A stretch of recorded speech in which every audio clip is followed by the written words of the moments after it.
Hi fellow shooting sports enthusiasts. In this installment of Garrison Grip podcast series, and for a number of podcasts scheduled for the year, we will be looking into the importance of being well trained and prepared in the use of a firearm to defend you and your family. Based on bizarre and dangerous policies that are being implemented in cities across the country, dangerous criminals are being released into the communities with no cash bail or defund the police policies. You can't wait for a long time for a 911 call to respond, when in most cases the criminal can carry out his or her intentions in a matter of seconds. This all points out to one thing: being prepared for the worst, even though your outlook in these matters may vary. Today is an installment on this very subject. What do you do if you end up shooting someone in self-defense? What are your rights? Under what circumstances do you have legal right to defend yourself? What steps to take to minimize your exposure to the legalities of such an incident? One of my previous employees had a son that is now just going into his 23rd year of a 25-year sentence for murder because he didn't know the laws in his state and could not afford a good attorney. Instead, he had to use a public defender. We will address all these things over the next several weeks. To give you a taste of what you may not know that you don't know, you will now be seeing a presentation on the 6 points to remember if you end up defending yourself with a firearm. Let's get started with a video from the Ethical Preparedness channel. Here we go. So folks, that's a 20-year police veteran and then also somebody that's been unfortunately involved in a self-defense police action shooting myself. Unfortunately, I've got personal experience in this subject matter. So my hope with this video is that you as the viewer can learn more about what happens to you both physically and mentally and legally after a self-defense shooting, so that this will help better prepare you for when that moment of truth comes. So folks, here is tip number 1 for if you are ever forced to have to shoot a bad guy in self-defense. And tip number 1 is to absolutely do not, if you can at all possible, do not still have your firearm in your hand for when the police arrive. When the police get dispatched on things, they many times get very little information when they get dispatched. So when they arrive, they're not going to have very much information other than just a person shot.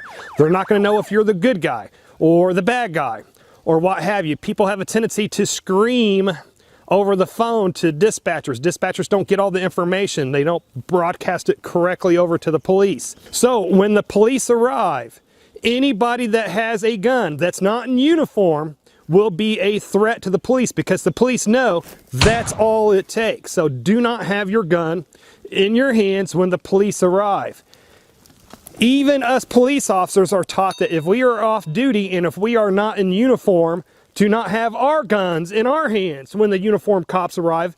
Again, because that is all it takes. So anybody with a gun in their hand, in actuality, anybody with a gun in reach that's not in uniform will be considered a threat to the police. Now, if I were involved in another shooting and I was near my car, I would probably put my gun in my glove box in my car if I could safely do so before the police arrived. If I was at home, probably stick it in a nearby drawer, again, if I can safely do so. But I would just try my best to not have my gun in my hand when the police arrive. The simple fact is, you would hate to save your life from a bad guy just to get killed by the cops when they arrive, because they don't know what's going on and you appear, even for a split second, to be a deadly threat to them. And here is tip number 2 of things never to do after you've been forced to shoot a bad guy in self-defense, and that is, don't scream over the phone when you call 911. Again, screams are not easily understood by dispatchers. So if you're screaming, "Oh my gosh, I just shot somebody," the dispatcher may not be correctly understanding you or what's going on. And when the dispatcher doesn't understand you correctly,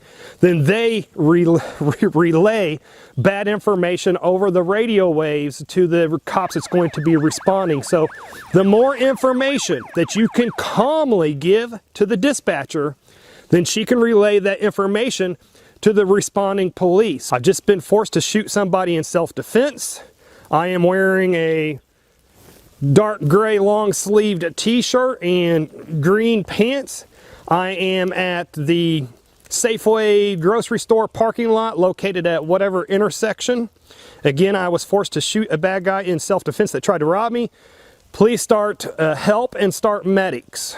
Now, as soon as you hang up from 911, the next thing you need to do is to call like Firearms Legal Protection, who will have an attorney that will answer, and you say, hey, I just got involved in a self-defense shooting. Here's what happened. The police are on their way, and they're going to tell you exactly what to say or do with the police as they respond. And then if you get arrested for defending yourself, Firearms Legal Protection will start working to get you bonded out. And then if your case goes to trial because you defended yourself, then Firearms Legal Protection will provide you with free expert self-defense attorneys that will fight on your behalf in court. They will provide a free expert self-defense attorney that would normally cost thousands and thousands of dollars to help hand a defeat to that local prosecutor that's trying to put you into prison for the rest of your life. If you're interested in checking out the Firearms Legal Protection, I will put an affiliate link down below so you can check them out if you want to. And here is tip number 3 of what never to do after you've been forced to shoot a bad guy in self-defense, and that is to make a detailed statement to the responding police. You never want to make a detailed statement to the police until after you've had at least 2 nights of sleep. Not just 2 nights, but 2 nights of sleep. Now, when the police respond to your self-defense shooting scene, they are going to have a lot of technical questions because they are going to have to recreate that scene. They're going to have to thoroughly investigate that scene because there's a dead human there. And don't sweat it that they're going to ask you these technical questions, because even when us police get involved in a police action shooting, the other responding cops all show up and want to ask us what happened and exactly what happened. It's just natural on a big incident like that. People want to know exactly what occurred in that time immediately after a self-defense shooting. That time is not when you want to be answering technical questions, because you will be in a hyper state. You will have adrenaline will be screaming through your body. You'll have, simply put, if you try to answer too many questions after a self-defense shooting in that excited state that you're going to be in, that you're going to have too big of a chance that you will say something that can be, you can say something that's innocent, but it can be so easily misconstrued later in court. So my simple advice is, what I believe is the best thing to say after you've been involved in a self-defense shooting and the police arrive and they ask you what happened, is a simple statement of, that gentleman pulled a knife on me, I was in fear for my life, so I defended myself. Now I don't want to answer any more questions until I have my attorney present with me, and now I don't feel good and I wish to be taken to the hospital. Now, I don't want to get too deep into that because that deserves its own video itself of what to say to the police when they arrive. And your Firearms Legal Protection attorney will actually know this, and they will actually, as soon as you get involved in that shooting and you call them, their 24-hour hotline, they will tell you exactly what to say, what to expect. And then they also will not let you talk to the police to give that detailed statement, even if you decide that you guys are even going to do it. But they are going to know the scientific reasons behind you not giving a more detailed statement until at least 72 hours or after 2 nights of sleep after the incident. And here is tip number 4 of things never to do or to do after you've been involved in a self-defense shooting. And that tip number 4 is, don't treat the police as your friend, but at the same time, don't treat them as your enemy. Just be respectful.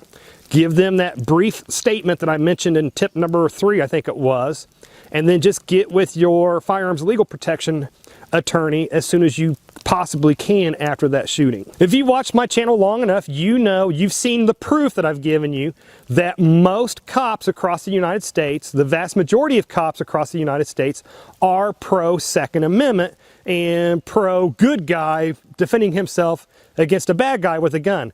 But you never know when you do run into that one cop that doesn't like guns, that doesn't like self-defenders, and may view you as a vigilante for protecting yourself against a violent bad guy rather than the good self-defender that you are. And here's tip number 5, which is never leave the scene after you've been forced to shoot a bad guy in self-defense. Folks, every time I do some type of a self-defense type video, inevitably there's always somebody that makes the comment of, if I have to shoot a bad guy in self-defense, I'm just getting the heck out of there so I don't have to deal with the legal hassle. Folks, this is horrible advice if you ever hear it. Folks, in today's world, it's almost impossible to be someplace and leave that area without it being known, without being found out that you were there. Your cell phones, just whatever. There's just a video surveillance, cameras, witnesses. It's hard for you to leave the scene of a dead body without the police eventually finding out who you are and that you were there. Folks, if you leave the scene of a legal self-defense shooting, that's going to make, the cops aren't going to know it's a legal self-defense shooting until they do the whole investigation, until they speak with you and find out what occurred to make you shoot that bad guy in self-defense. So when you leave a legal self-defense shooting, you are inadvertently turning that into a murder investigation instead of a justified homicide investigation. Now, of course, if you are still in danger at that scene and you need to leave that scene in order to save your life, now that's a whole different story. But again, if you are not forced to leave that scene and you do leave that self-defense shooting scene, you have turned that from a self-defense shooting investigation to a murder investigation. Once you leave the scene like that, it's going to make the police believe that you are hiding something, and it's going to make them less likely to believe you when you say that you legally defended yourself. And here is tip number 6, which is never, after a self-defense shooting, never touch anything or tamper with evidence, if at all possible. If you are forced to shoot a bad guy in self-defense and he drops his gun, as gun owners, as people that regularly handle guns, we always have that tendency that when there's a loaded gun laying there, we always want to grab that gun and we want to unload it and we want to make it safe for when the other people arrive. So don't do that unless you absolutely have to. If you shoot a bad guy and he drops that gun and he's trying to crawl and reach it, that's a different story. Knock the gun further away from him, whatever it is that you got to do to keep him from reaching that gun a second time. But if it's a clean shoot, you shoot him, he drops that gun, nobody's trying to go for it or what have you, just leave that gun there. Don't unload it. Don't get your prints on that gun. Don't open up a whole bunch of, don't muddy the legal waters, as they say. Make sure that the evidence that you point out to the responding police, the evidence is left so that it corroborates your story. If you're at home and you sort of shoot a burglar in your house and your dirty underwear is on the floor, or if your sex swing is hanging in the living room, or whatever you freaks have out there, you just want to be able to honestly say to the police that you did not do anything to change the integrity of that scene. That will be what will help you the best, especially down the road if a greedy attorney is trying to sue you in civil court. Well, thanks for watching today. I hope you got something out of it. I think it's an excellent program, and it gives you some ideas on where you have to go next to make sure you're properly covered in an incident like this. However, over the next couple of weeks, we're going to be providing you with additional information on this subject. There will be more to come in my future podcasts, so stay tuned. Please remember to check out our CCW firearm safety equipment at garrisongrip.com. Until next time, be safe, not sorry. Thank you.